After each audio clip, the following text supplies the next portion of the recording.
প্রথমেই দেখুন লেখা আছে সা সা সা পা পা পা। এবার আমি যদি করি সা সা সা পা পা পা, এটা কিন্তু হবে না। যেটাতে যদি আপনি সা সা সা পা পা পা, লয়টাকে মেনটেন করুন, সেই লয় অনুযায়ী হবে।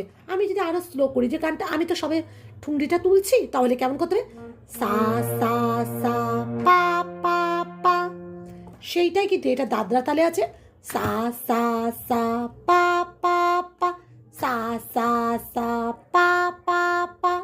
এটা কিন্তু ওই মাপটাই কিন্তু বাজাতে হবে, সা সা সা পা পা পা হলো। তারপরে দেখুন গা গা, যেহেতু এটা ভৈরবী আছে, ভৈরবী রাগ যেহেতু কোমল গা, গা পা ধানি, গা পা ধানি, গা পা ধানি, তাহলে সা সা সা পা পা পা, গা পা ধানি। দেখতে লাগছে খুব সহজ, কিন্তু আমরা ভুলটা কি করি, ধানির জায়গাটা এইভাবে না করে আমরা কখনো আরো তাড়াহুড়ো করে ফেলি, বা কখনো একদম গা পা ধানি এটা করলাম, তো গন্ডগোল হয়ে গেল। তাহলে কি হলো সা সা সা পা পা পা, গা পা ধানি, গা